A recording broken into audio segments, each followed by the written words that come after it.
we will keep going on for now. So panelists, the intro question I have for us, you can speak as little or as much as you'd like on this, is what does a climate resilient workforce look like in 10 or 20 years?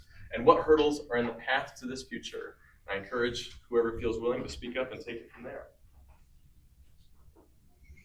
Everyone's looking at me. I think David wants to say something. Sure. So I work in rural and agricultural communities, and climate resilience is going to be extraordinarily impactful to the positive in some areas for agricultural communities, and very detrimental in others. So when we think about agricultural producers, in Washington grows a lot of apples, we grow a lot of wheat, we grow a lot of potatoes. Washington ag is going to be really strong because our competitors in there we go. Our competitors in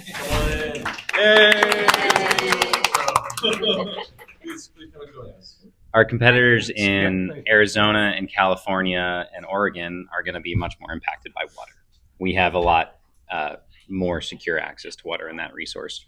But input costs, global commodity prices, like those are things that we just do not know what that's going to be. But especially our dryland wheat farmers are fairly resilient.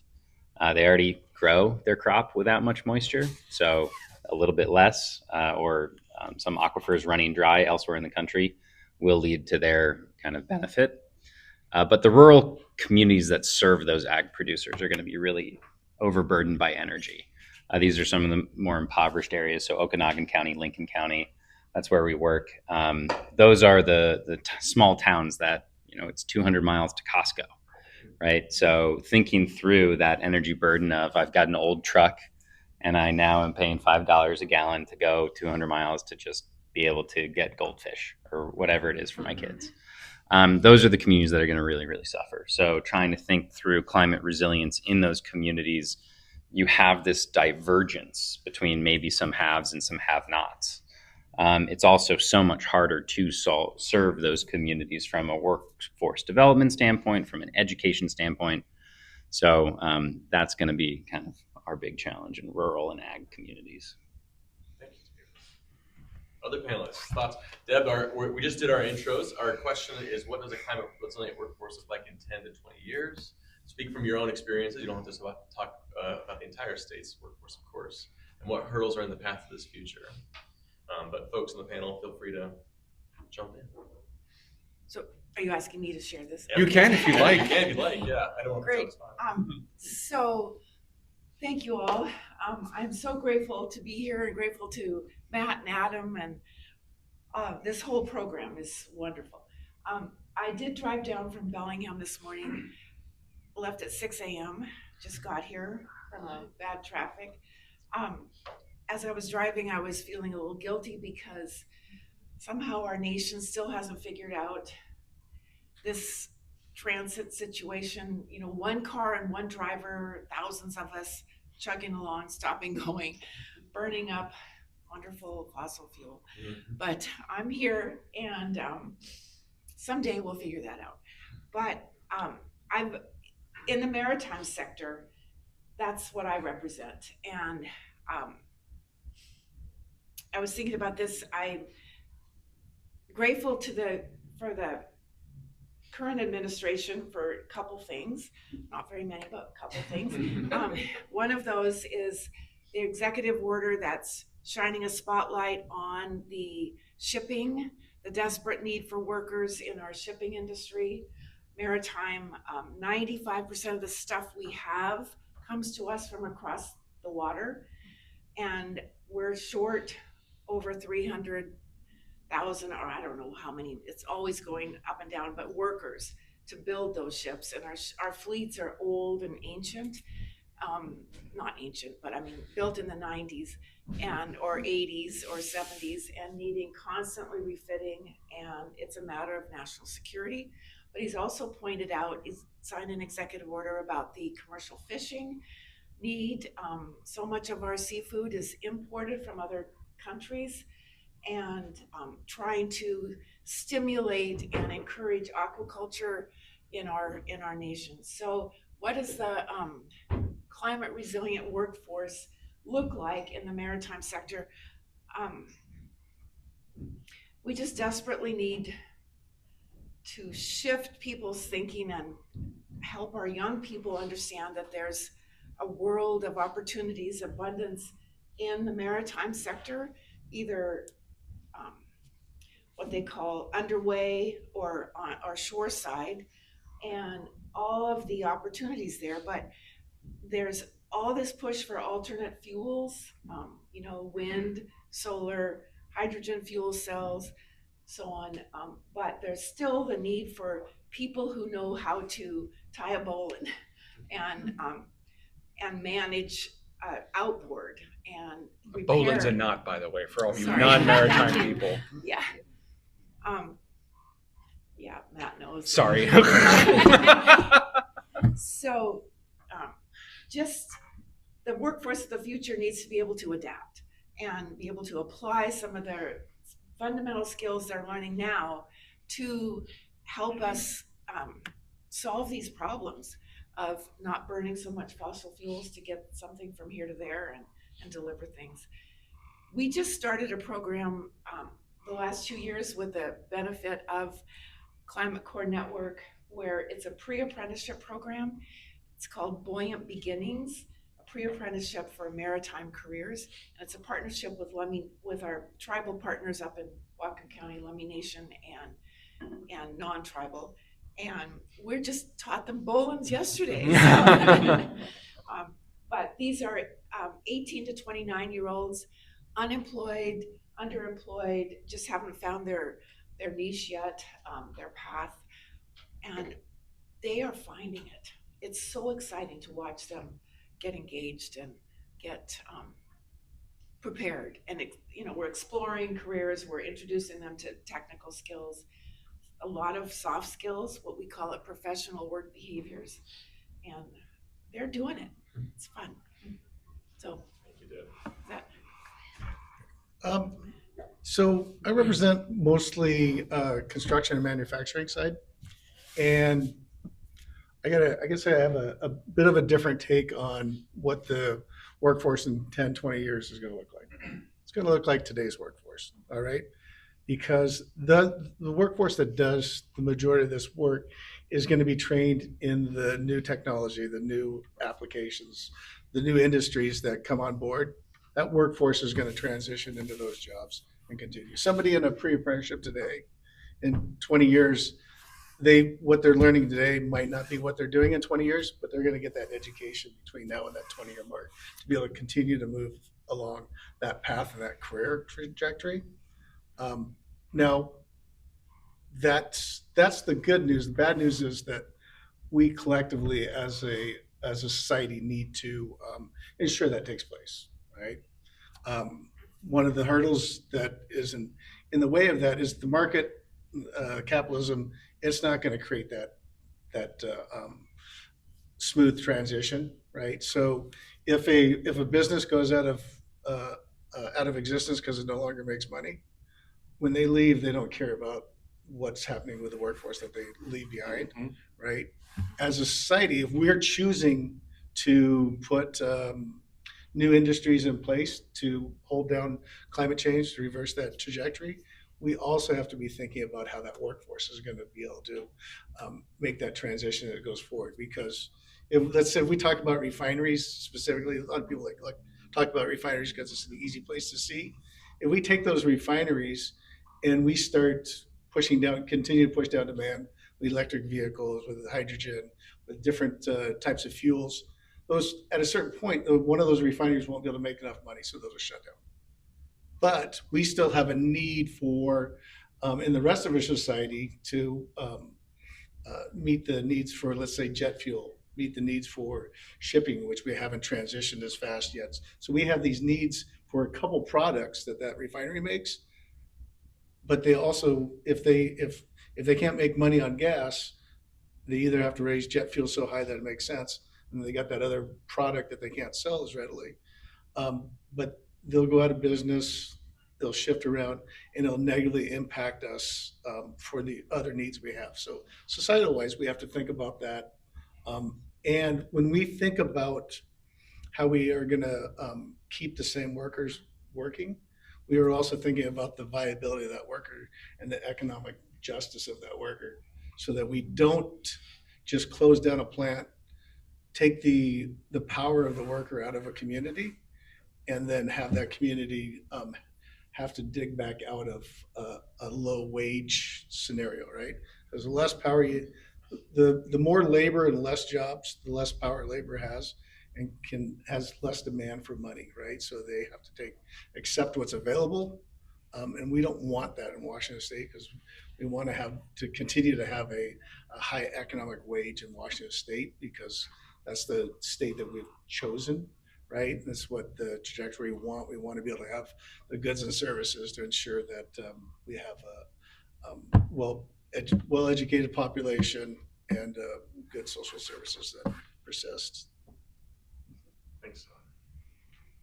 Senator Slatter, you want to give Yeah, us a sure. little intro? Thank you. And thanks for inviting me here. And I just want to say thank you personally to Matt and Adam for all the work that you're doing. I don't know, you heard just 10 minutes from them, but what that's based on is a foundation of traveling all around the state, talking to hundreds, almost thousands of people, and building programs and fighting for funding at the state level to be able to build this transition. So it's an honor. And we are so lucky to have them in our state. And so just to answer this question, I wanted to hear from experts here, because these are the folks on the ground who understand the challenges every day. I live, kind of a mile wide and an inch deep at the state level. And I know something about science and something about pharmacy and healthcare, but really trying to hear what people are experiencing is super important. And what I'm hearing and what I feel is important is that a climate resilient workforce is one where climate is part of the entire economy, not just a narrow category of jobs. I liken it to technology, right? Technology is something that you can put separately. We used to have a technology committee, and now technology is infused into everything that we do. We don't think about it, right? And I believe climate should be like that too. We've separated it out because politically that's been the way people experience it, or that they have different points of view about whether or not we are in a climate crisis or not. But frankly, climate is part of our economy. We've got people driving EVs, we've got refinery, we've got HVAC, we've got all of these things that are actually moving forward, solar and wind, and people have pretty much accepted that. And we have conservation and efficiency. Energy efficiency is one of the strongest ways that we actually impact greenhouse gas emissions. And so we have already, it's in our economy, but it's not infused throughout it. And I think that is going to be what a climate resilient economy looks like in 10 or 20 years. It's not just, I'm in a climate job. It's that it is infused into my job or into my work. I remember visiting the Arlington microgrid a few years ago, actually, and you can go and tour that Wednesday afternoons if you contact Department of Commerce or something. But anyway, it's very cool. It's just a test case, and it's a building that is lit by solar panels, and there's a battery attached to it, and then there's a computer that sits in there. And if the power goes out, like it's actually probably generated by just basic power, not solar, sorry, it's just whatever our current utilities have. But if the power goes out, then the solar panel will light up the lights, and the battery is used to be able to deliver energy. That transition happens in less than 1/6 of a second, because there's a computer bank that's sitting there that when the power goes out, it immediately transfers it to the solar and the battery. And I think that's really interesting, because what struck me was that we're going to need software engineers, we're going to need microgrid technicians, we're going to need solar panelists, we're going to need people who understand batteries, who can fix and manufacture. That's just a small microgrid. And why does that matter to me? Because I'm thinking that I would like to create microgrid or micro distribution networks around the state. Because if you have wildfires, things like that, and your hospital loses power and needs a generator, well, don't you think we could provide a microgrid at a hospital or some very important, institutions or places that people need to go for help? So we can imagine a lot of it if we just start talking about it. But the biggest hurdle is what you've heard here today: rural versus urban, transition of the job so that it covers the work that you do, the training, the education, the pathways, the belief that you're actually going to have a family wage job, that you're capable of this. And so when the Climate Commitment Act happened in Washington State, that's our cap and trade, right, to reduce greenhouse gas emissions. We challenged that notion that that a green, clean, turquoise economy could be part of the CCA funding. And we fought for a bill to allow for workforce development to be part of that. You might have heard it at the national level in very political terms with AOC and the Green New Deal, but frankly, this was a much more pragmatic, we think, approach to building that transition, to be able to say that if you're 17 to 31, you don't know what you want, but you want to have climate in your job, you don't know what that looks like, there's no real clear educational pathway that you can see, and maybe you're a veteran, and you want to be able to have some experience or see if that's even for you, that, we use the model AmeriCorps, so Serve Washington, thank you. AmeriCorps, provides those types of opportunities, but they don't pay enough always, and labor has concerns about that. So we sort of added dollars to be able to provide more of a living wage. We added wraparound services like childcare and other things like that using the Climate Commitment Act. And we focused mostly on communities that were most impacted by climate in urban settings, rural settings, and other places where, you see tribal nations also being very impacted. And I think that that is what was so powerful about that law. And the thing is that SETWAC, you saw some data from SETWAC, that was really a committee that was created to say that if you have labor and industry sitting at the same table, how rare is that? It really did struggle. That committee struggled over the last year, not gonna lie. But at the end of the day, we still need to have those conversations too, because industry is moving forward in a certain way, and labor wants to make sure that you have actual workers that can get trained, that can continue to have their jobs. So if I'm a natural gas pipe fitter, can I get a job in HVAC? Do I want that? Am I going to get trained?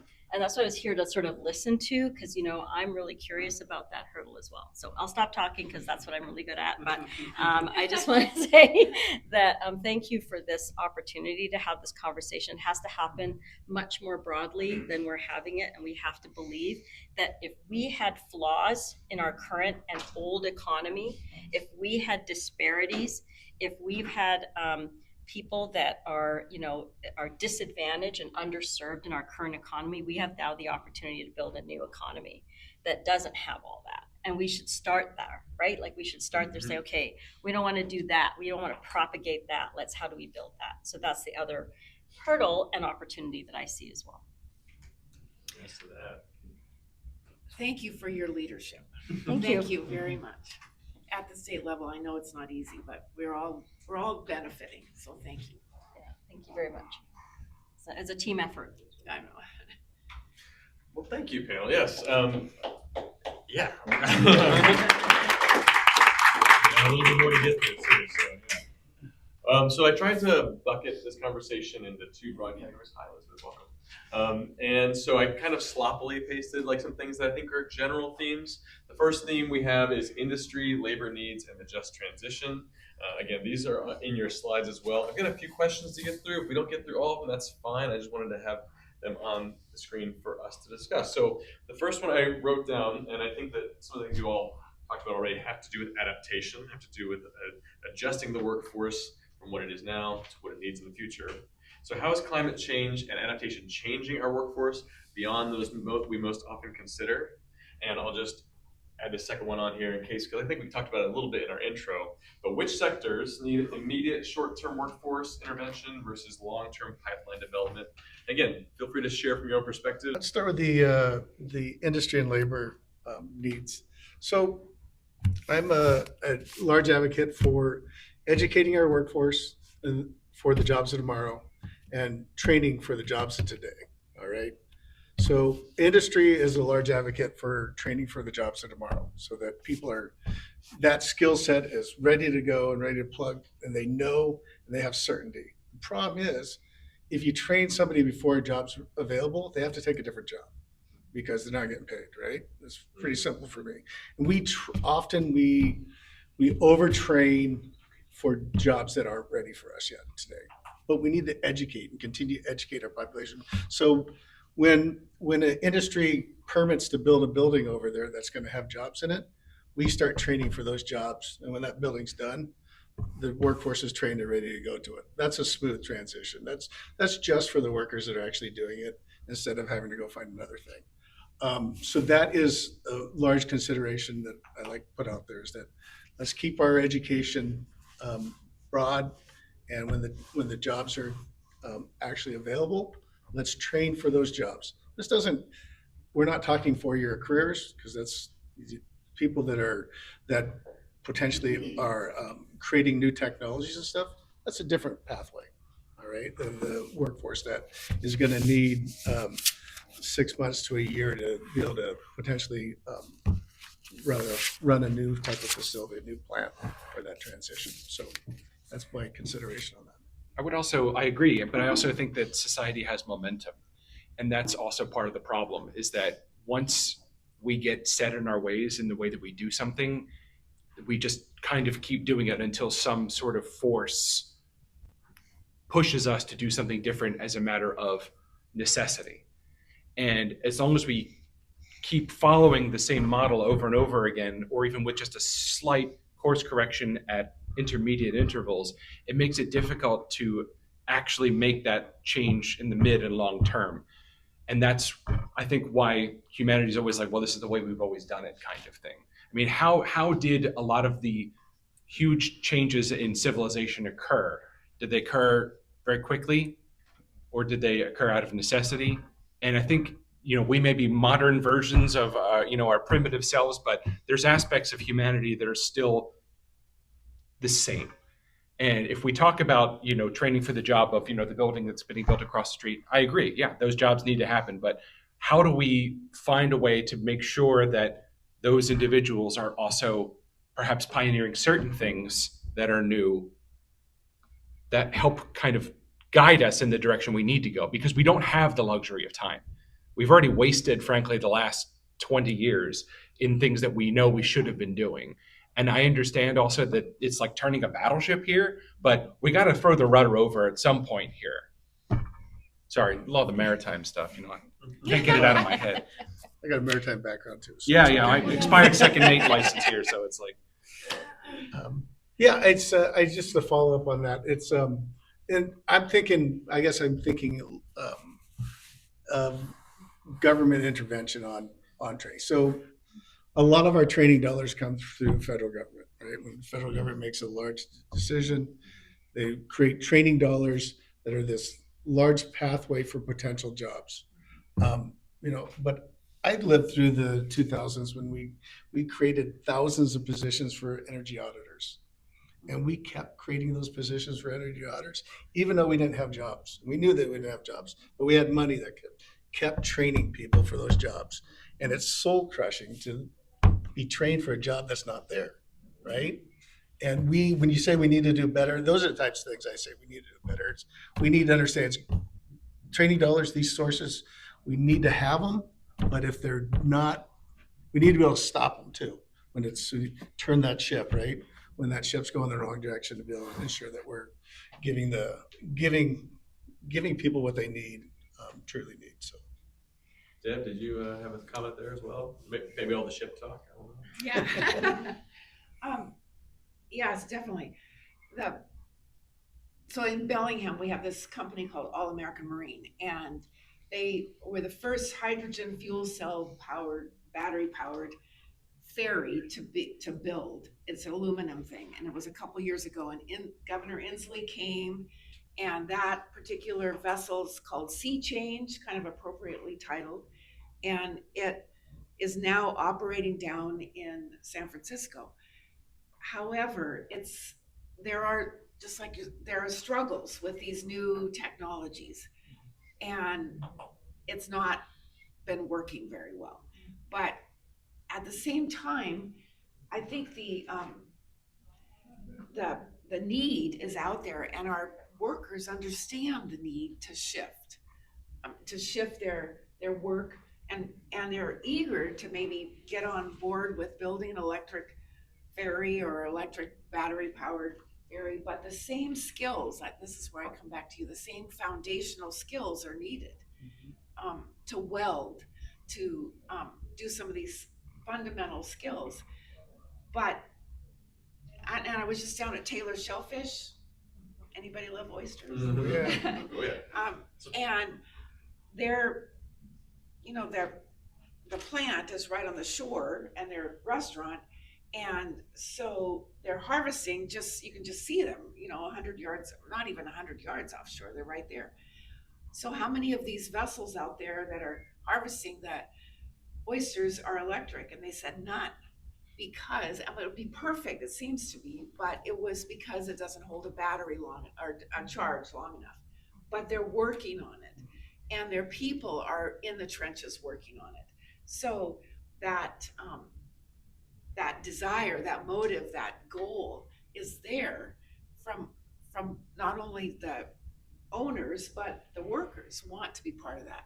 But they're able to apply their fundamental skills to that innovation. That's what I'm thinking. I love it. I think we also need the deals, need the projects, we need the buildings. So you can have the workforce, you can have the people that can put up drywall or HVAC or weld, but without the project or a developer or somebody saying, hey, this is a good innovation, and the financing ecosystem that supports all of that, we stall there. And what I've seen in the work that we've done is when you make electricity the cheapest option, the business owners, the farmers, the school districts will naturally transition to that as a fuel source. So we just turned on yesterday a solar project at a bus depot south of Spokane and Freeman School District. They will be able to buy power for about 2 pennies a kilowatt hour from a solar project. So what is Freeman going to be evaluating? It's adjacent to their bus barn. They have 30 buses. Making electric buses an option for them is going to be easier because they know that they could probably fill up that bus for $1, and then be able to go pick up their students. So that change happens because we develop a project, we make electrification the easiest option and the most affordable option, and then those investments follow. So there's an upstream development that needs to happen to get the projects, to hire the workers, to train the future workforce. And I see a big gap in what we're kind of developing right now. And in 2021, we thought there were going to be a lot of wind jobs. Well, Whitman County just banned wind farms. And what's the education that we need to do to overcome some of those biases? it's a really good point. I think that it happens at the macro level and the contextual level and building infrastructure, but it also happens at the local level. Yeah. And I always remember the project I talk about, Matt, that you and Adam have talked about with me, sorry. Oreille. Oh, yeah. Yes. Maybe you could just briefly mention that. It's my understanding about it is a hybrid train and Yeah. a mill that shut down. Can you just speak to that really quickly? I just want to express that properly and Sure. thoroughly, Yeah. So accurately. Raise your hand if you know where Pend Oreille County is. Yeah, exactly. It's the northeastern corner of Washington, and it's pretty rural. And this is also a place where the majority of jobs were at a paper mill. And they were at a time the most advanced newsprint paper mill in North America. But print is kind of dead. And they didn't have buyers.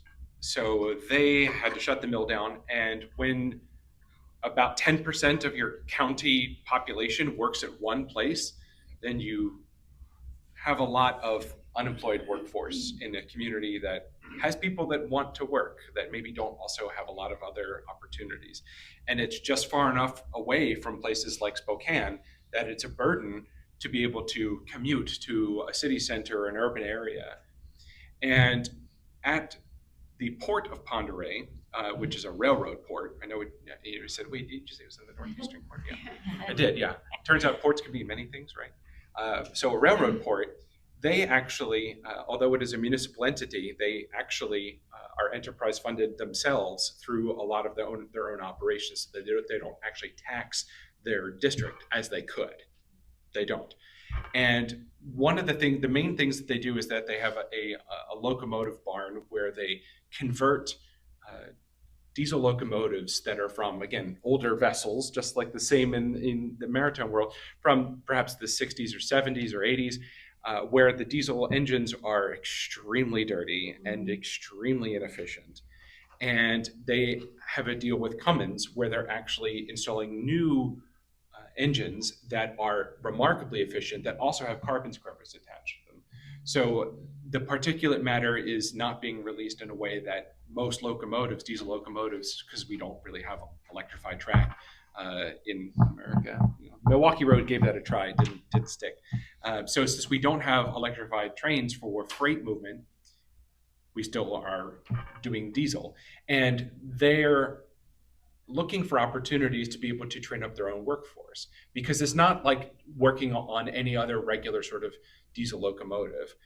It is a very highly specific skill set that does not actually have a full apprenticeship program or anything like that to be able to train on the really intricate things that they're doing with this newer technology. So through the Climate Corps network, we funded them to be able to recruit individuals from Pend Oreille County by and for their community to be able to learn a lot of the basic skills necessary to be able to work on this new type of technology. And it has been remarkably successful. Additionally, they have a desire to pioneer hydrogen fuel cell powered locomotives. And a lot of people say, well, what does that even look like? Hydrogen fuel cells, doesn't that just a lot of extra stuff that you have to carry around? But then we are reminded, of course, of locomotives from ye olden days that had a tender car full of wood or coal or something that just got shoveled into the firebox. And it's like, we've had tender cars with locomotives before. We can do it again. It's not that big of a deal. But Also, just one more car. Those things are I know, 300 some cars super long. long, yeah. Forever. So they're ready to pioneer that transition, but there's sort of that piece that's missing in terms of, we've had some problems where our centers for excellence that were funded by Department of Energy, including the hydrogen one, kind of got cut off at the knees by the current administration. So some of the things that we were trying to pioneer are not quite there yet, but it is possible if some investor or some venture capitalist or somebody with a ton of money they don't know what to do with wanted to invest in it. It's one of those sort of, quote unquote, shovel ready jobs that is available. So we're very happy that this has been a successful program. And there are people from Pend Oreille County that used to work at the mill that are now working at the port. And the port actually has so much popularity and desire for their work that they are booked out until 2029, I think. Yeah, that's 2030, but yeah, 2030, with people from all over. When Adam and I were there last, I think I saw a locomotive from Norfolk Southern, which, Norfolk is not around here. So it's amazing to see that this corner of Washington is doing work that is good for the nation. And it's something that a lot of people don't know about, they've never heard about, and it's an emerging trade. Yeah. And I think what's really powerful about that is the senators and representatives that represent Pend Oreille County are very right wing, like red Republican, that have not been supportive of our climate policy. And now you have a mill that was, people lost their jobs, they know where to go, and now you have something that's closer to hydrogen or hybrid, if you want to call it, carbon scrubbers, clean energy type of a system that is now providing jobs and pre-apprenticeship and pathways for career. And it matters, right? Because it is actually impacting somebody's livelihood. It's impacting a community and their economy. And so now I have support from, senators that I would never have had support for, and sort of getting more dollars for this program. And so I just think that even though we see the problem and the hurdle in the big macro space, there's also small things that we can do to build trust, to build understanding, to educate people because it really impacts their families and their community. And so I feel very hopeful about that, and I want to instill that hope and optimism, because ultimately we have to have that. I don't know if any of you remember when we thought truck drivers were all going to become, software engineers. Remember, when they were losing their jobs, and that's what the transition sounds like right here in this space. But I have in my district, I have computer scientists that are being laid off by Microsoft right now. And if we need microgrid technicians, if we need software engineers to help transition batteries to solar to whatever, I mean, there are opportunities, and we have to think about how we build those opportunities, not only for individuals and their families, but also for our societies and for our districts. And we can bring partnerships that we never thought we could bring together. But, that has to be some awareness of that. So. If we want to just stay on the short term, long term, Sure, yeah. hydrogen locomotives are a long term play. Sure. Solar and storage is here today. Correct. Right. So in creating the market's been created for solar and storage, right? We're talking about one microgrid in Franklin Center, Arlington. That was just a test case too. Great. So yeah. We're woefully we should be doing more. behind the curve when it comes to solar and storage here in Washington. Yeah. Idaho has more solar than Washington. Wow. Right. They get more sun over there.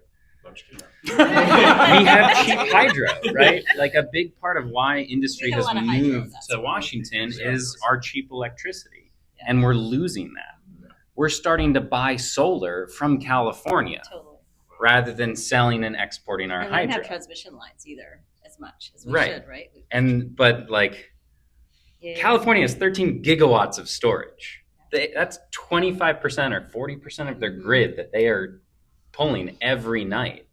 And in the last 3 years, natural gas power production in California is down 60% in 3 years. I'm a huge advocate of storage, battery storage. The problem is I don't hear about it here as much because our storage has been hydro, that we buffer our peaks and our valleys of our power generation energy needs with water, with hydro. And then there's an 80-20% rule. You want full microgrid for a hospital? Yeah. That's millions of dollars more. Yeah. If you want to get a battery out of a hospital that then responds to a PSE signal or a Pacific Core signal, that's a lot easier. Totally. It's an economic issue, and I actively do not develop batteries on my projects because I have no revenue source. I have to insure it. It's a gigantic paperweight. So until Avista tells me what that battery is worth at a given 15-minute interval, doesn't make sense for me to develop batteries without resilience. Right, but it's frustrating because I think that is a solution, right? Completely. And the other thing is people are underdeveloped. Right, and there are people in certain counties and areas that are really scared of batteries because they say, well, if it goes on fire, remember how the Teslas would go on fire and then nobody could put them out? So people are thinking, oh no, if we have a battery in our neighborhood and it gets on fire, no one's gonna be able to put it out. And I represent Bellevue, and there's jet fuel pipes going through the middle of Bellevue. And we know how to handle it. Well, we assume we know how to handle it. If something happens, right? The firefighters understand the foam and all the things that they have to do. I think we can figure that out. So I've been having conversations with firefighters to say, you have to help me explain that maybe this is another tool. It might not be perfect. We might not have all the storage we need, but at least we could start there, and sort of encourage people to use this combination of things that we are going to require for resilience and sustainability. But there's still a lot of education. But we can pull this lever immediately. Yeah.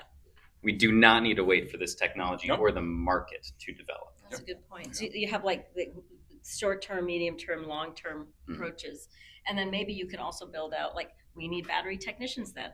Yeah. How are you going to build the battery and maintain it? Even if we give you the dollars to build it, right? That's trying to figure that question out, right? That's Matt's problem. I'm just kidding. Yeah. And then Apparently it's me. Apparently it's me too. And I don't want to stay on this too long because I know we got a little bit more time for the next section on education and training. Keep us on track. One of the questions I had up here, I put up on the screen is how do we tailor these solutions? We've talked about a lot of different things, and I think there's a, and I think I don't know, you spoke to this, but there's a clear perception divide between urban communities that maybe are really excited about some of these things and rural communities that maybe have been scared off or feel that these solutions aren't for them, that they're not to be included in these types of solutions. As you all sit here, how can we tailor these kinds of solutions that we've been talking about and these exciting opportunities and technologies so that it benefits both communities that maybe feel included or excluded, rural or urban? Any thoughts from the panel on ways we need to adjust some of these solutions? Thank you. Oh, I was just going to say, we're sitting in one of our workforce centers. We have workforce centers all across Washington State. All right. Those workforce centers do not only do interaction with the population of the state, they interact with business. All right. We have programs that we sponsor through the state legislature that pays for an industry's need for training of the workforce, specific, right? All across the state, our workforces and our community colleges interact together. They're tied together, right? We have a great program and a great system in the state that is the underutilized part is industry getting the training tailored to their needs, all right? And why that, I'm not sure why it is, but that's the piece that I would keep highlighting is if we can continue to find ways to do more outreach to industry, use the system we have instead of creating a new system so that we can be efficient, because I seriously, above the other 50 states, the 49 states in the US, our workforce system is a step above that. It's just we're underutilizing that one piece of more outreach to industry specifically. I like that idea of the workforce centers being kind of a hub for building out skill sets. I assume that they could do it for shortages or for new, emerging jobs. Oh, yeah, definitely. I mean, we talked about this Microsoft's been partnering with workforce in Washington State for, 40 plus years, right? And when they see new industry or new need, they've reached out as a private entity and donated. I remember when they were teaching just a slate of office, right? Because it was new back then. Throughout all the workforce systems for free, giving that step. But it was technology that was being developed in Washington State that they were seeing that they had that need of that basic education, which we weren't meeting that through. We hadn't transitioned fast enough through the K through 12 system, so they were pushing that into that workforce too. But it's we have grants that a small industry, a small 20-person business, if they have a new need for workers, they can apply through one of the grants to the workforce system and have a community college directly tailor education for those 20 jobs and then teach either the workforce they have to transition it or a new workforce for those new jobs. And we give them a tax credit for that in many ways. But there's often a barrier there, and that's something that we've found is that a lot of places that need the help the most don't have a grant writer. They don't have the resources to be able to take advantage of programs. I mean, in the town of Republic, they have one employee, the city clerk. Part-time. Yes, fun guy. But he's trying to do everything and run the town. He doesn't have time to also be applying for grants and administering them when they come up. Much less tracking them when they come up or dealing with the reporting associated with them. So it's like some of the opportunities in there, but the communities that need the help the most don't have the capacity to be able to take advantage of them. And how do we solve that problem? Potentially. So one of the things we've done, we've also done state. We haven't done any of it. The port industry, right? So we talk about ports. We talk about economic zones. So we look at we go over to Tri-Cities and we look at Wallula, right? Wallula paper mill, same thing, same story. They've been holding on, right? They've been holding on, but jobs been going down. They took that industrial zone through there, rezoned it, tax credits through the state, set up these economic areas with a different tax preference. And that area it's increased by 5,000 jobs in a little tax zone, right? They're building multiple plants there. that have good manufacturing jobs, quality, but it was setting the state up for local areas to choose if they want to do this. It wasn't Olympia telling everybody they have to do it. It was each of these counties, each of these tax districts allowing it to be a job industry magnet to bring into those places. And that's one that I speak of as a success. And we have multiple across the state that have been doing it. It's just finding innovative ways that we're bringing new industry in and letting our current industry expand. I mean, I'm a labor guy, but without the business, it's a problem, right? So we need to ensure that we have that growth in. You know, economically, supposedly we're doing good in Washington State. Doesn't feel that way, right? But the numbers are good, but our job numbers are not going the right direction, and our take-home pay numbers aren't going the right direction in Washington State. So, yeah.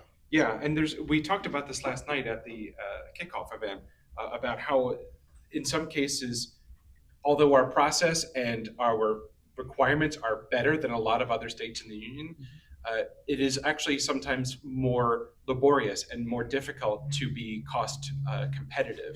And a prime example of that still is very sore for a lot of people is the state ferry contract that we couldn't even keep for our own workers in Everett to build Washington State ferries. Funds that came from taxes, that came from Washington businesses, couldn't even fund a project in Washington for something that Washington needs. Instead, it's going to Florida.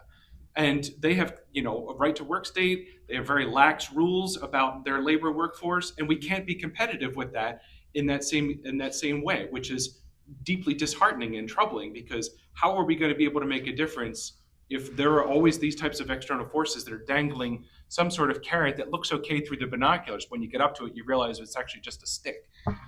And I mean, the hardest thing too is like, yes, and because I also think that was not easy to absorb that information and that decision. We have to keep workers here if we have the expertise, and especially for our state ferry system, which is one of the biggest in the nation, if not the biggest. I think it is the biggest. Yes. It is. Yeah, right. And so I had another thought here now. I lost it now.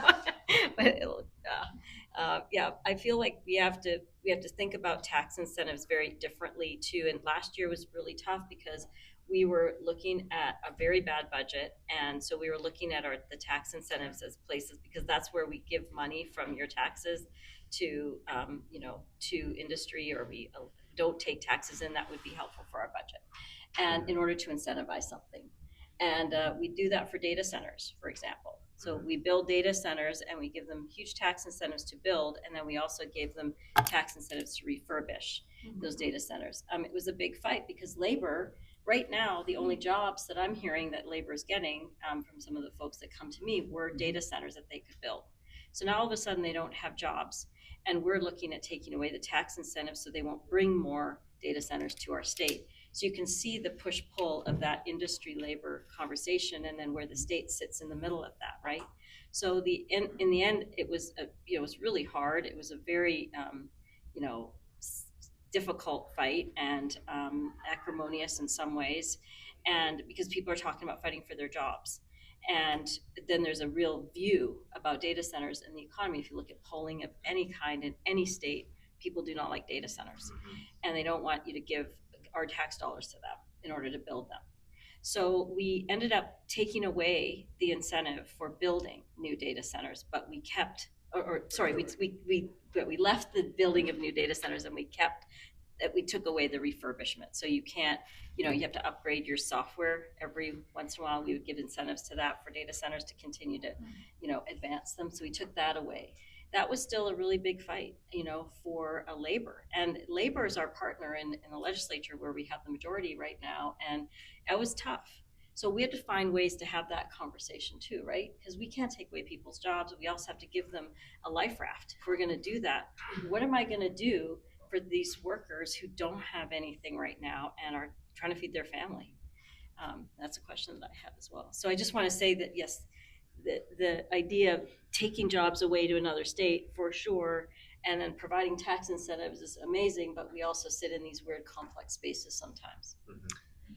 Just since it was brought up, I'm going to talk just transition. So that ferry contract. One of the reasons, now this is not a senator that's there, it's definitely not one that's here. But years ago, one of the reasons for that language being written out of our state contracting that ferry be built here is so that we could build them faster. So we could get electric ferries faster. It was a climate issue. It was a driving climate issue that helped do that. That's not a just transition for our workers, all right? We knew when that language changed that you can build things cheaper other places, right? You can always build something cheaper somewhere else, right? You can buy stuff cheap on Timo, right? You can do it. So we knew that we were going to lose Washington State jobs, good quality paying jobs, but it was for the climate. We can't do that as we keep moving forward, right? We can't. Whatcom County is a well-paying, has a high wage rate because of the industrial use up there right now, right? But it's fossil fuels, right? It's refineries. Skagit County, higher wage rates because of the workforce that's there. If those jobs go away, right, and we don't replace that or think about as they're replaced with other high wage industries, we're going to end up with the same thing we ended up when we had lost our logging industry, right, and our mills. We're going to end up with these counties that are 40 years plus having poverty rack those counties. That we haven't solved that today. No. We've been working on it for over 40 years and we haven't done. We're not there, right? Nope. We can't do that again and again and say that we're doing a just transition.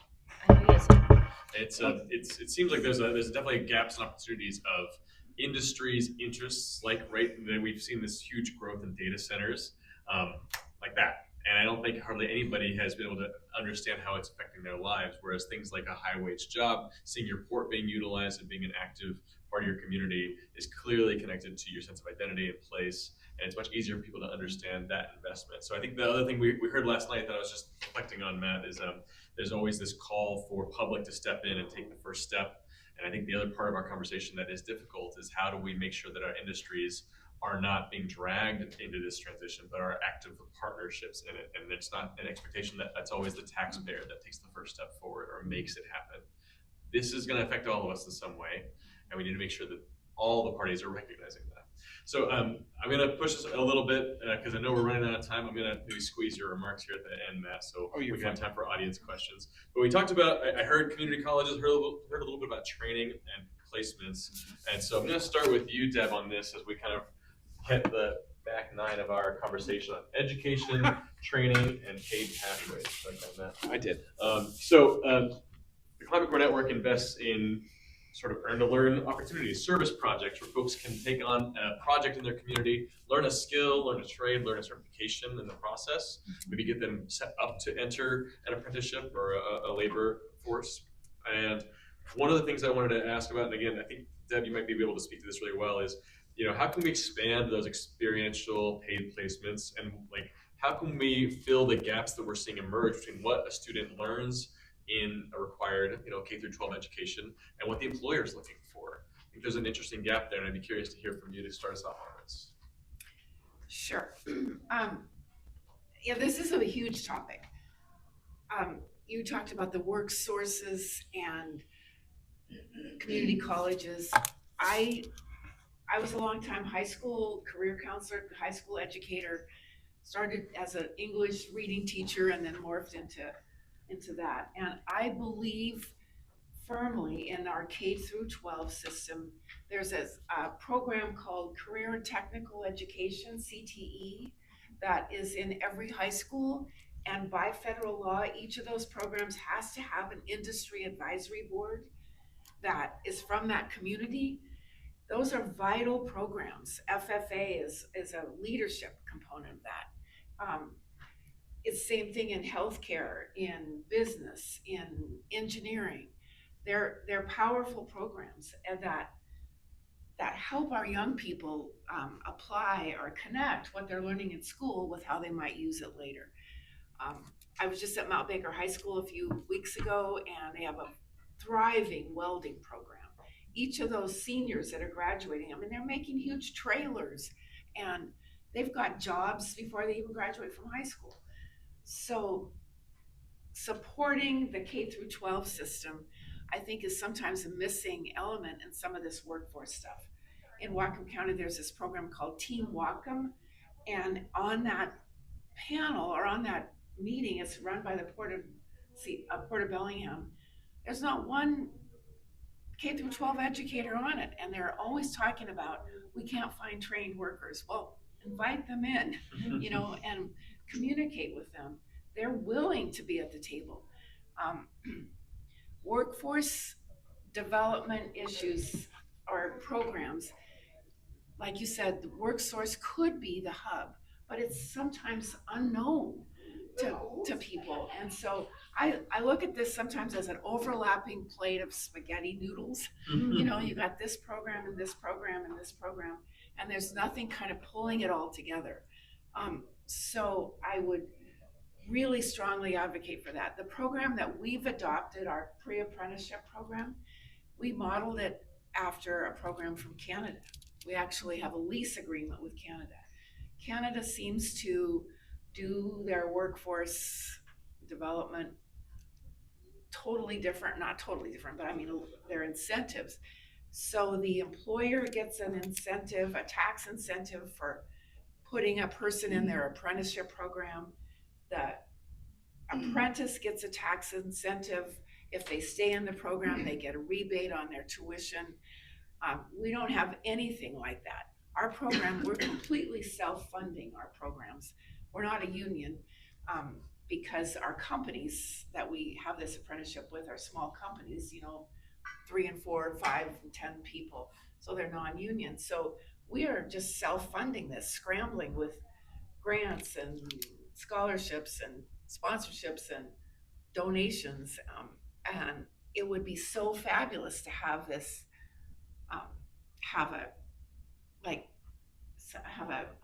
some states call it pay for performance. So like Arkansas, Kansas, I can't remember some of the other states, there was just a big grant out. They're trying to increase apprentices in the nation from 750,000 to 1 million. And it's going to be tough because it costs a lot. But apprenticeships, like as a high school career counselor, the big push was always four-year college, from parents, from the superintendents, from the administrator, and selling, promoting apprenticeships was really hard, but that's shifting. And it's really exciting to see that from students from families whose parents have, doctorates. They're thinking, they're now seeing the value of skilled trades. So working just collaboratively with as many people as you can, and getting involved in your local worksource as an education entity. I worked really hard with ours, with also the companies that we're working with. If they hire one of our pre-apprentices, their concern was, well, how do I pay them? And I said, well, it's on-the-job training. For the first 6 months of their salary, WorkSource will pay you 50% of their salary. Oh, I didn't know about that, they'll say.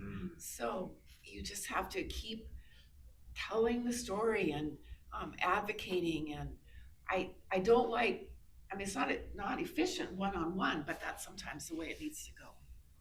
Sounds like embedding education is a connection to a career and not just general education for the benefit of the person, but thinking about how can we develop this person for a career and an opportunity to identify in a role. 100%. As a higher education chair, I have a lot to say, and I think you just did a really good job of, I won't go into all the repetition because everything you said is true. I think I'll just throw some statistics out. 82% of students in Washington State graduate with a high school degree. 43 to 50% actually get any kind of post-secondary certificate, degree, or apprenticeship, within 10 years. So we are losing 50% of our students after K-12.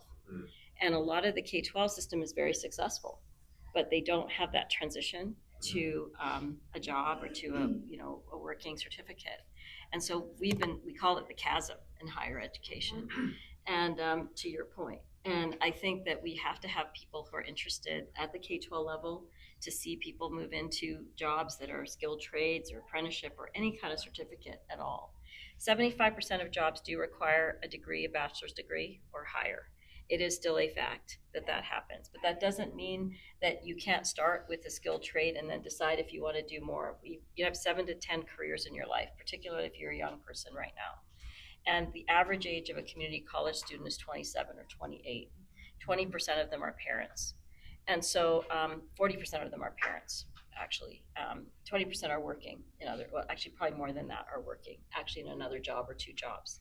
And we still provide free college in our state if you are at an income of $80,000 or less to anybody for any public school and even some amount for private school.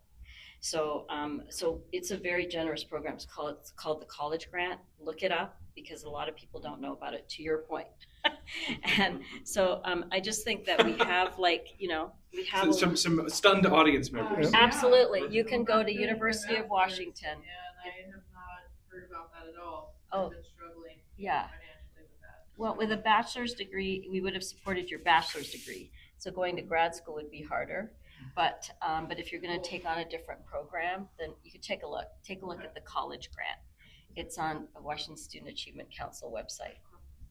How long has that been a thing for? Since 2019, I believe. Yes.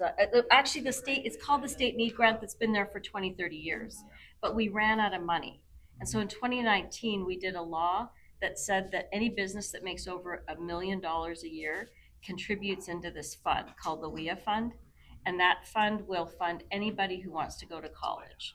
If you make $70,000 to $80,000 or less a year, you get full college tuition paid, not cost of attendance, but college tuition, and that's prorated up to $100,000 a year. So you still get something even if you're making $100,000, and you can go to college, and that's community college, that's UW. And if you go to a private school, we'll give you the amount that we give to UW student to facilitate that. I'm sorry. But So, you need anyways. you need to complete what's called the FAFSA. The FAFSA. And and Every year. Governor Ferguson is just proposing a law that requiring that all students need to complete a FAFSA to graduate from high school in the state But of I Washington. also- They could opt out. I- But I mean, currently, Washington has one of the lowest rates of the FAFSA completion. And that's, It's increasing. So it used to be 47, now we're at 40. And I don't think it's a Nice. proposal. I think he's saying that He's it's going to pretty be committed to it. Right, he's making it into a And law. let me just say that in order to know what your income is, you have to have something that's solid, right? The FAFSA is what they chose. And the reason they chose it is because if you fill out the FAFSA and you're lower income, you can also get a Pell Grant, which is what you get at the federal level. But now the federal government is taking away Pell Grant access. So just FYI, then there would be that. Now, if you're undocumented, we have the WAFSA. And you can also get dollars to go to college if you are undocumented as well, here in Washington State only. So we have a lot of really great programs for people but people just don't know about them and are not being able to take advantage of them. And I think that's really important.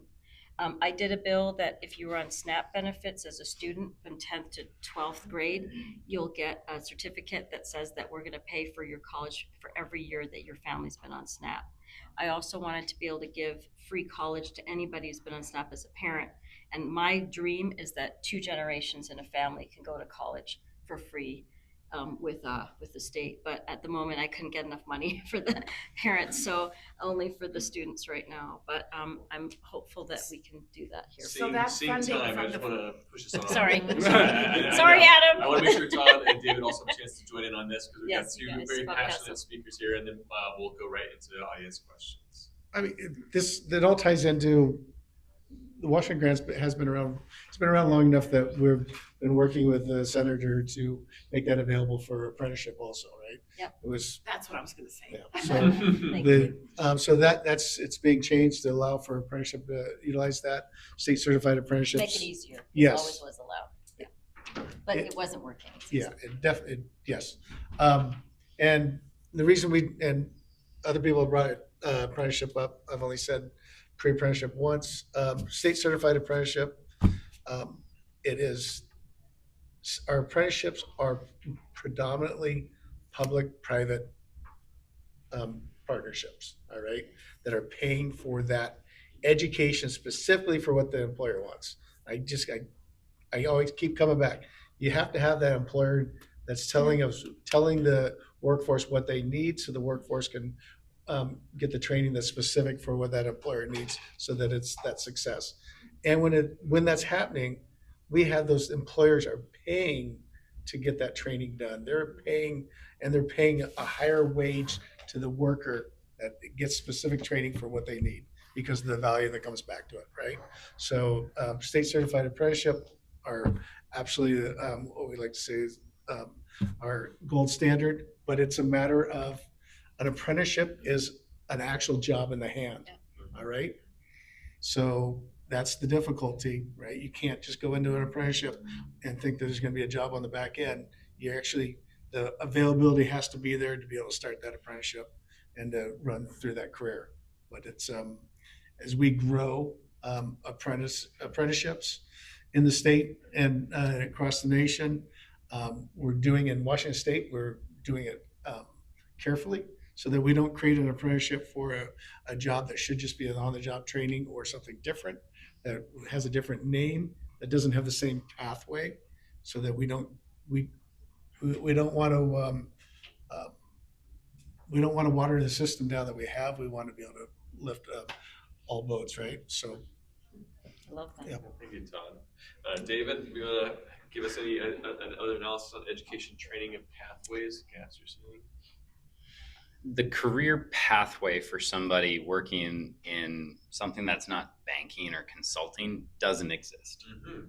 So thinking that, great, we're going to start a solar company, I'm going to hire an electrician, and then they're going to become a project manager, and then they're going to be, it's what that business needs, right? So Entrepreneur. exactly. So really thinking through training that next workforce. And I'm a firm believer that your first job is really only important to get your second job, because at that point you've got projects that you've worked on, some element of experience. Maybe you've just been doing that for 3 months or 4 months, and it allows you to kind of leapfrog or as a jumping off spot to get another job.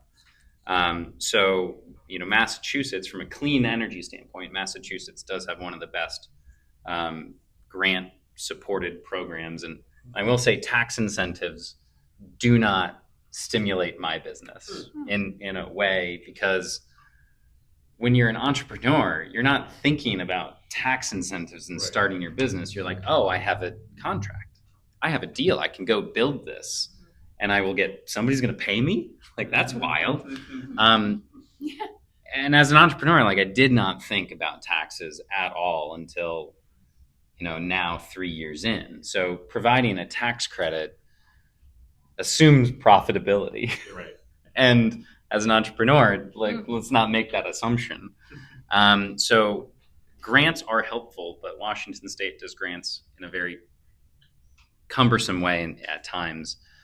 For workforce in particular, flexibility, 3-month summer placements, 6-month kind of semester placements, take a semester off from community college, go work in the field, have this access point that employers can meet people that are interested and have those be 50% covered, 75% covered. So it de-risks that from the business. But you need ultimate flexibility of 3, 6, 12-month things, and that can funnel somebody into an apprenticeship program.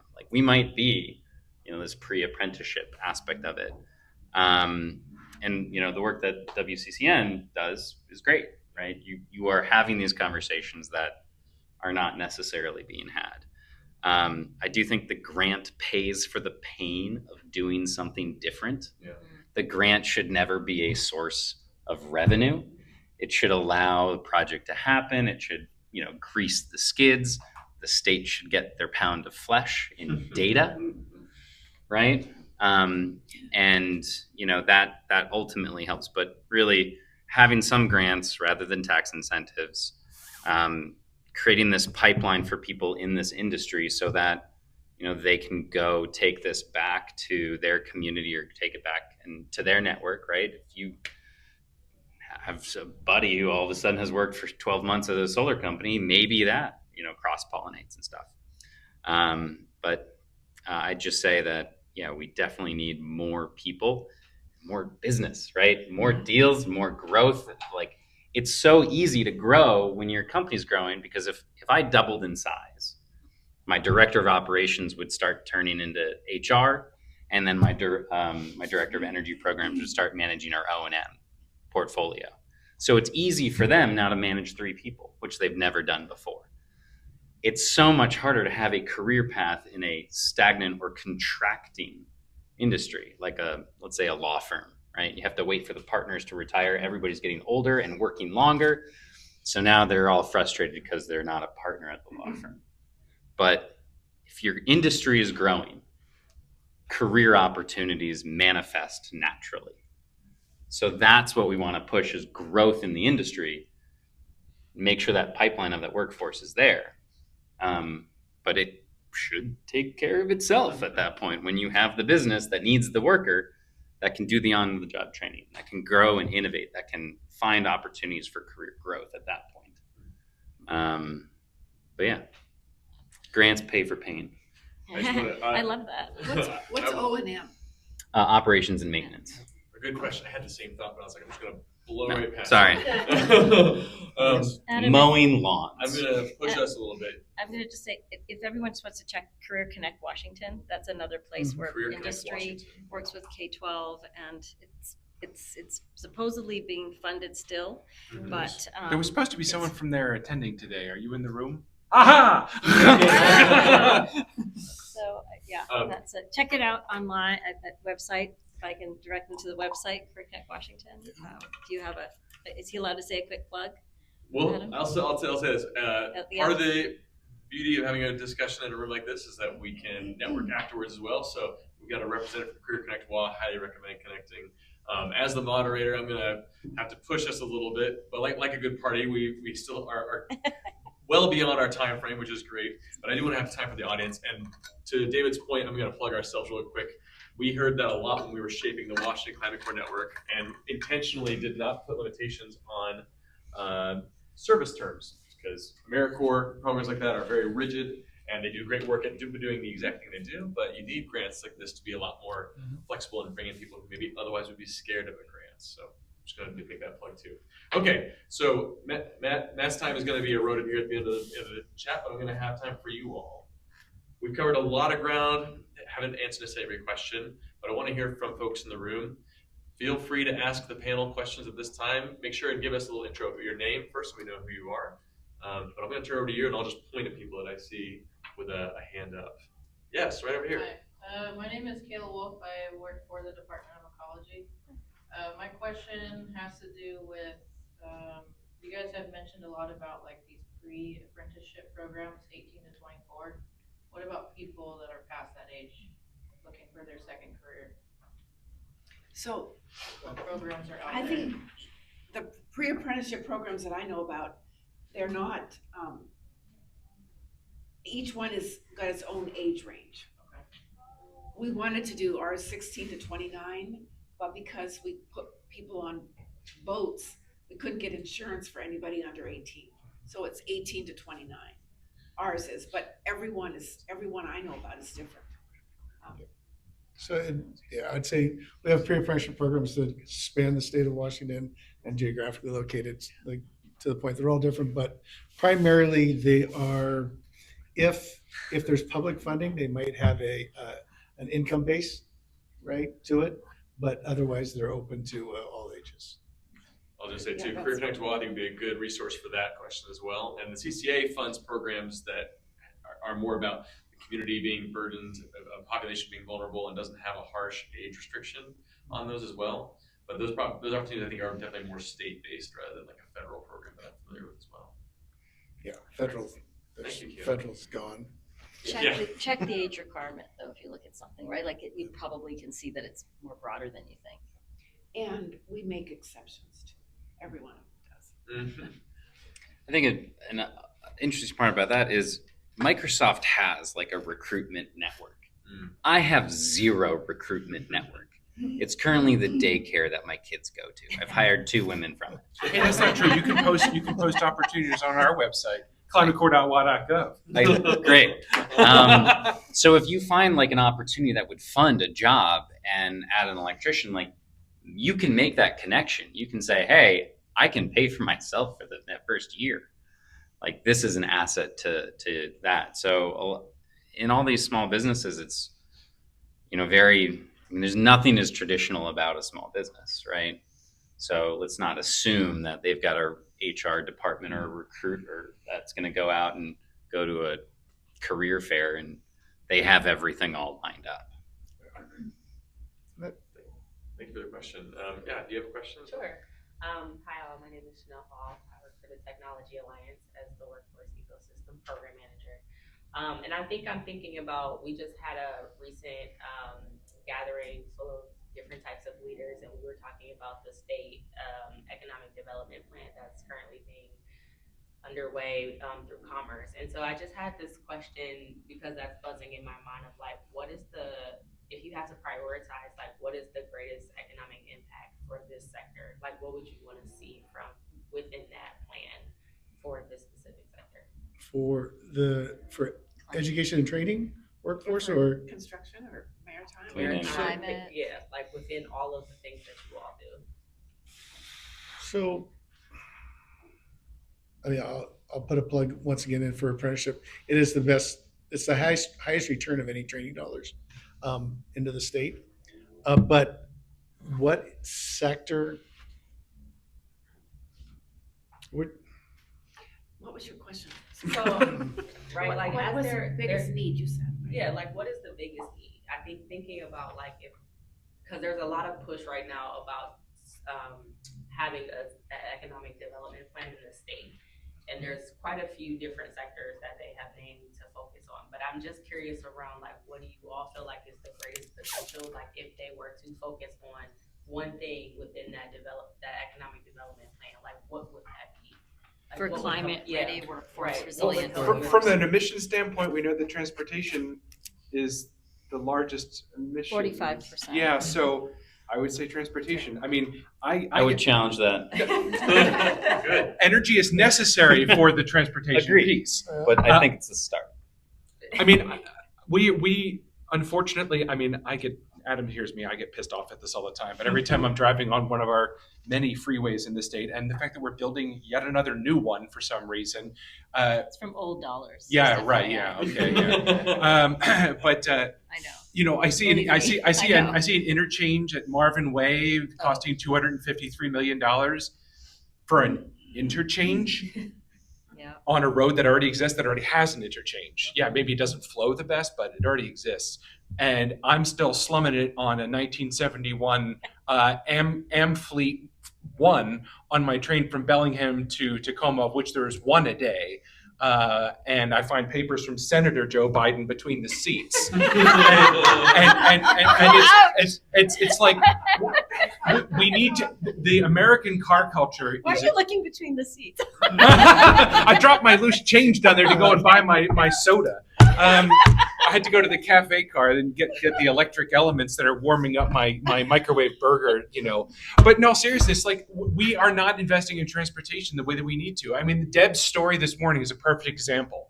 And you forgot the rule. We need to leave Bellingham at 5:15 and not a minute later. You left at 6, so you were doomed. And you because you haven't done it in a while, you forgot.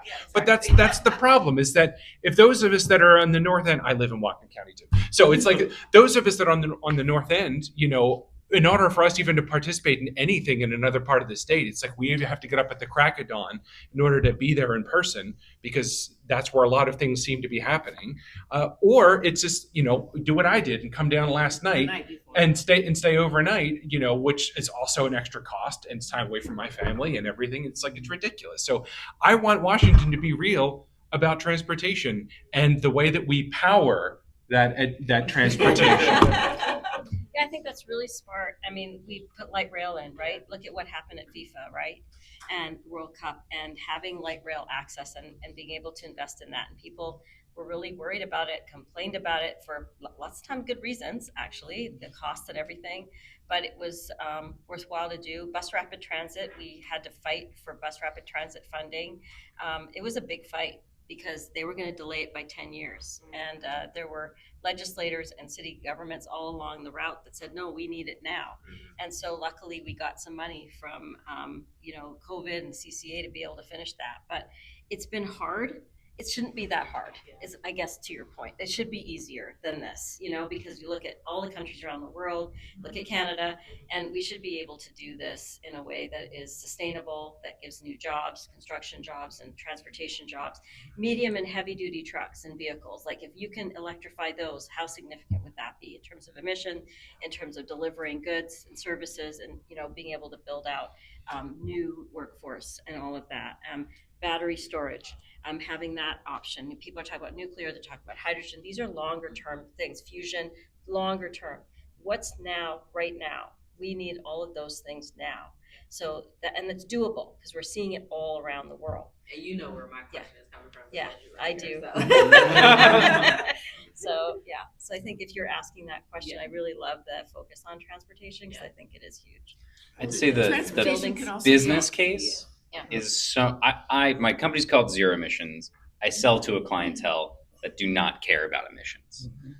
It has to make financial sense. If you live in Grant County, PUD, and you pay 3 cents a kilowatt hour, to fill up an electric truck is $3.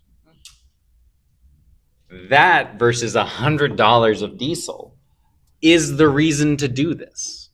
So what we need is affordable, abundant, clean energy, and that drives electrification. That business case needs to be constant. We cannot have electric rates going up 25% over every, next 5 years. And people's utility rates are going up so high. I'm hearing about that everywhere I go. Absolutely. Right Yeah. now, So affordability is a PSE can charge crisis. whatever they want. Yet I had 42 power outages at my house last year on clear days too. So abundant, affordable, clean energy Yeah. builds that case. And then we don't need to talk about emissions because it happens naturally. You need that technology. You need that electrician workforce to go do that. But it needs to be the obvious choice. Because if you're evaluating $4 gas on a hybrid with 60 miles per gallon versus 25 cents of on-peak electricity, who's doing that math? I mean, me, but I'm not buying a car in PSE territory. You need to be like, oh my gosh, this is $6 and that's $100. Let's go. If you're taking farm goods from one place to another, they're talking about diesel. That's what they talk about every year in the Energy Environment Committee.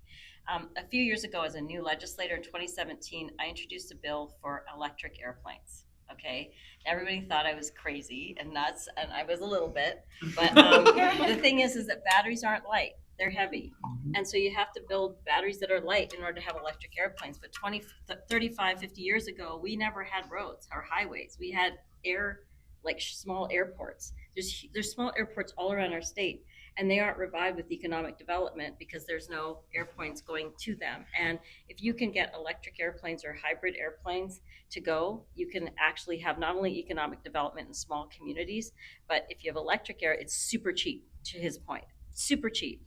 And you could live in Chelan and come to Seattle for, like $60, maybe $25. That's how cheap it would be. The reason I introduced that bill was because I think we need to fuel R&D. And so R&D is also really important. Different kinds of batteries that are safer, lighter, those kinds of things are going to be really important in order to build out a sustainable energy future. And so if we could build electric airplanes or even think about electric airplanes, maybe we could have universities working on novel battery technology that could make it easier and cheaper to build, because solar was really expensive 30 years ago. Now it's super cheap. And so we have to also think technologically about how we do this. Sure, we can think about fusion and nuclear and hydrogen, but we have to think about the current technology that we have and advance it. And that was something that was my hidden secret reason for doing it. And we could have a democratization of energy and democratization and access and cheap access. That would build business. It would fuel businesses and jobs and everything. So those would be I the want to three. push us to It's- Deb for a Sorry. response too, because I want to hear from Maritime. Don't get me representative. I think with the transportation, Maritime is right in there as well.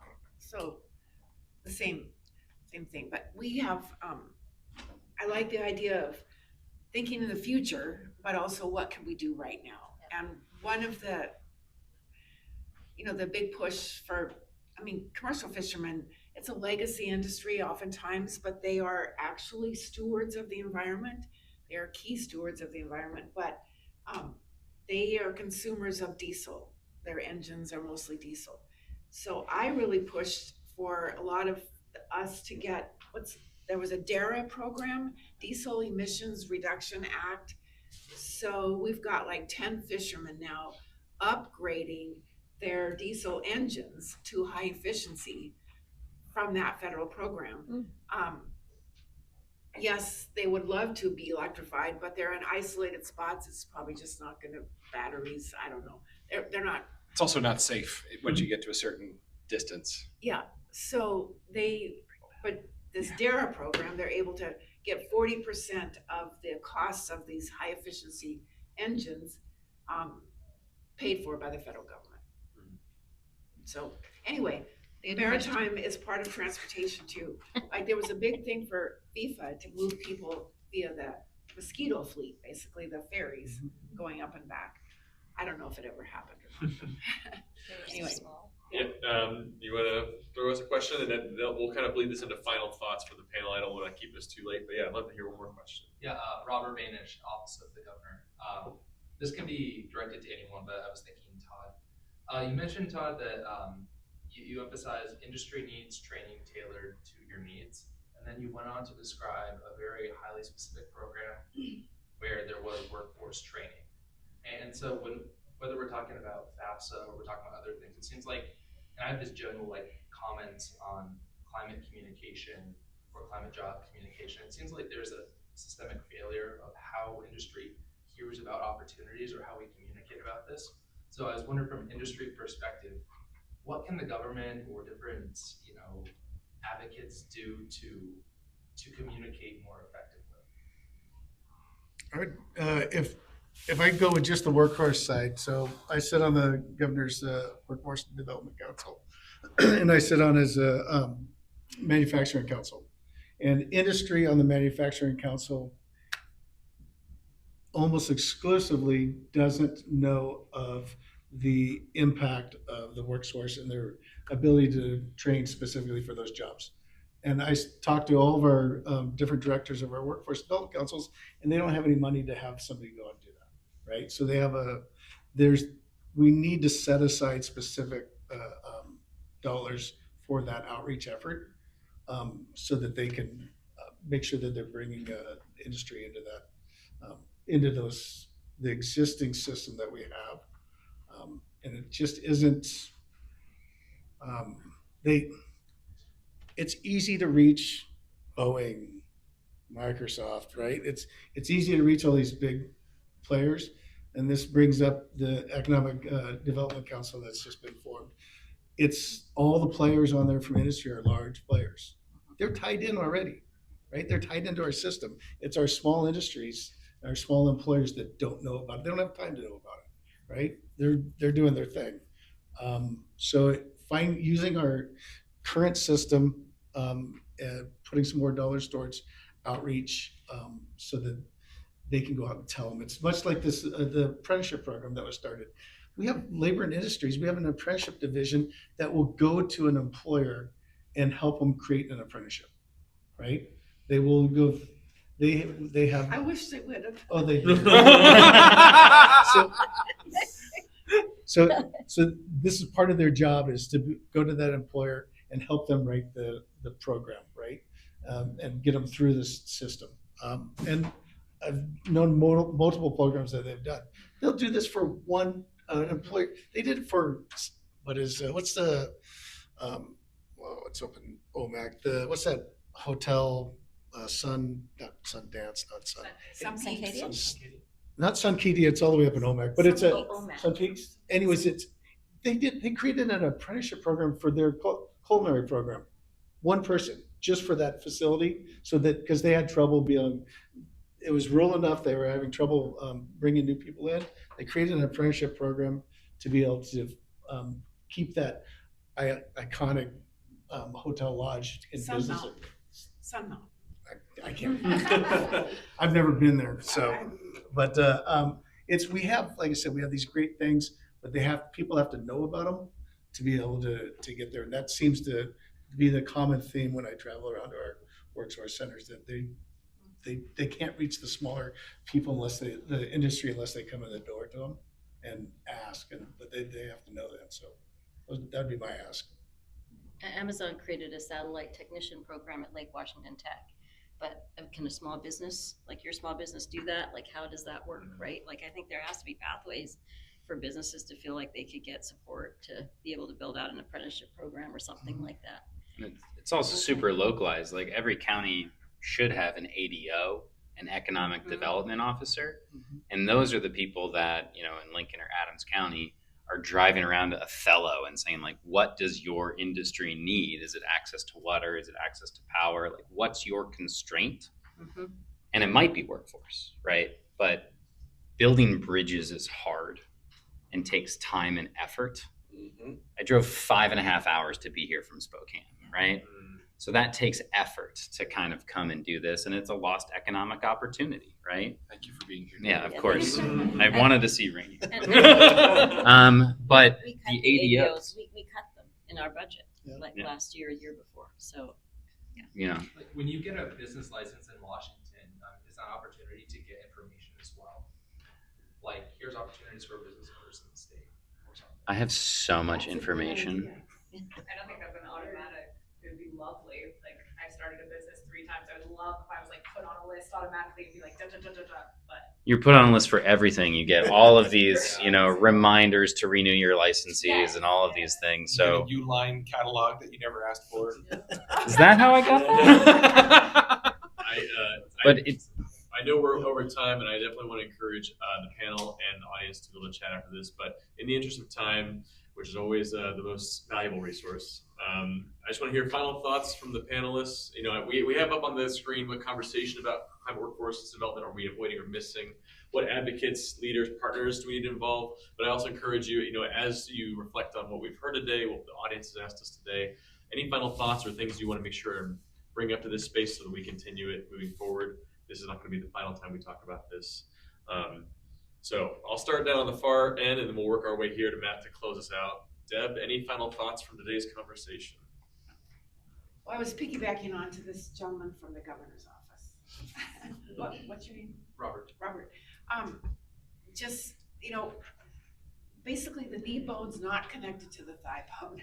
I mean, just making these connections is important. And we have 16 employer partners for our apprenticeship in Whatcom and Skagit County.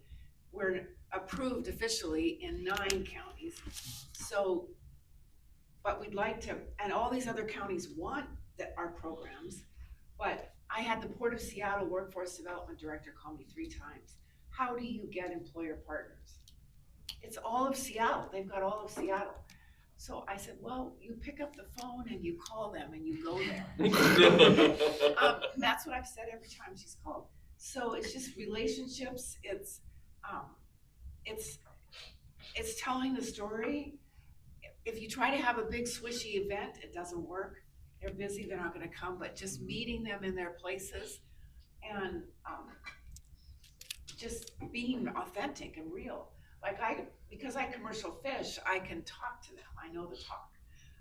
So it's just having the cred that it helps. So we're looking forward to expanding our programs to those 9 counties, but it's not gonna be easy because you just have to go and knock and do. But also, I believe the biggest missing piece is if we wanna stimulate the pipeline, get people in Dave's jobs and all these other jobs is middle school students, teachers, parents. That's where this curiosity starts and the thinking of their future opportunities. It starts even earlier, but I mean, if you could pop them in, that's great. Yeah, Thank you, absolutely. Todd, final thoughts? Yeah, workforce development, right? So it was brought up a couple times, Sound Transit, right? Sound Transit, we didn't have pre-apprenticeship programs before Sound Transit started, right? We didn't have them. We didn't have our demographics of our workforce in the construction industry. We had maybe 3/4 at a high point of female participation. Since Sound Transit, we're around 12% now, right? Our demographics of our workforce and demographics of the social economic community that we reach in Washington State was transformed by this large social project. When we talk about tax credits, we're talking about tax credits that are tied to labor standards so that we create the jobs that we want in this state, not the jobs that we're forced to take, all right? But if we don't do that with an eye when we're transitioning, we're not going to have the state that we want to have. We're not going to have the work that we want to actually go and do and be able to be sufficient enough to enjoy our lives. So workforce development is also about the quality of the jobs that are created in our state. And that's something I really want to believe. Thank you, Todd. Senator Slatter, final I love thoughts? Yeah, you have to have a vision, right? And then you have to deliver on the vision in a localized way. So, I mean, that's what I'm hearing here. I mean, there's no single organization that's going to build a climate workforce or a green, clean economy. We have to all work together and have that conversation, but we first have to know what direction we're all going in. And so that's helpful, like the Sound Transit example, example. So we need vision from government. We need funding from government to do the pain stuff, like to, the stuff that is novel or innovative. And so we have to say, we're going to focus on this and this. We're going to have, hydrogen and clean energy and, cheap energy, around the state. We're going to build that infrastructure. That's our focus. And we're going to grant this, this, and this. Like we have places where people can go and hubs.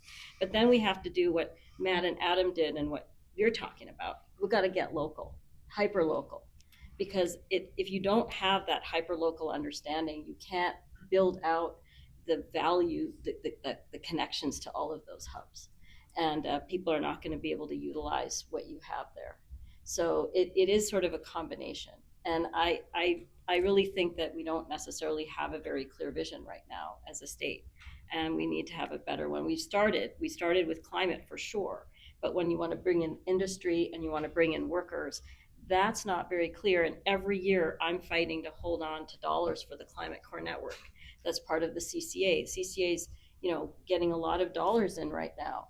And I have, and every year that we get more dollars from the auctions, I'm seeing cuts to the Climate Core Network, where we're trying to build out more jobs and pre-apprenticeship and access to localized solutions like Pend Oreille and others in our state.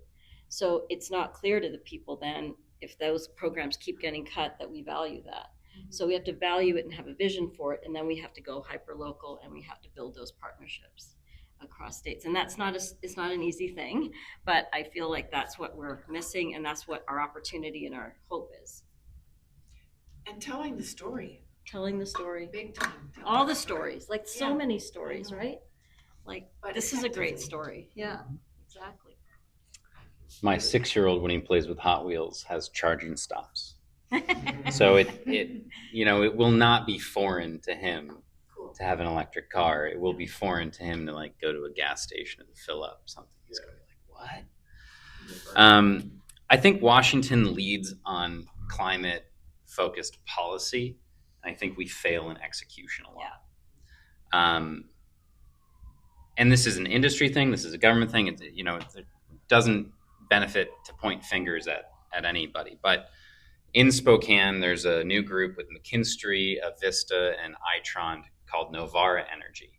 And they want to have this discussion of how do we address our water issues in the dry part of the state and our energy issues. And I was at their opening cocktail event where I'm just looking around going, what power source doesn't require water and works well in the summer? Like, guys, we know what the solution is, right? And but we do not have good execution when it comes to solar storage, software, energy efficiency. We import that from other states. So if you are a state like California and you've been leading in the clean tech space for 50 years, you have those jobs. And if Washington was to open up their market, guess where those jobs are going to be located? In California still. They're just going to import them. Same thing with financing or development or anything like that. We have lots of jobs all across the country that are doing this that will be imported, and they'll still stay in Boston. Right? When I was working for a large energy company, I was in Boston. I was developing projects in Vermont, North Carolina, and Oklahoma. So, but that wage was paid in Boston. So we need to kind of think about keeping this local and making sure we're building up this industry here, because, it's not, necessarily America first. We can be Washington first, right? If our tax dollars are funding this stuff, let's get that benefit from it. Let's build up that industry here. But I do think execution, speed to market, right? Let's do this fast. Let's tell these stories. Let's create the change in those communities. And I do think we are a little focused on overburdened, especially on the east side. Like, we'll take any project, right? But limiting it to Wilbur just because, that's classified as overburdened and Davenport is not, is a little bit frustrating. I've had conversations with a school district that wants a project that's ready to go, but they're the county seat, so their income is slightly higher than their neighboring town, and they will not win the grant because of the scoring. Yeah, one thing I would like to say on diversity, a quick story. I went to Moses Lake, and they were building out these battery storage systems, and there were 2 plants, and they didn't have any workforce. So they went to the Big Bend Community College that has a CTE type program, and so many other organizations. There was one table of K-12, but it's not enough.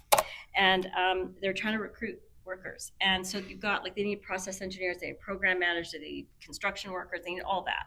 And they were frantic for those. And you have farm workers and retail workers mostly in this community.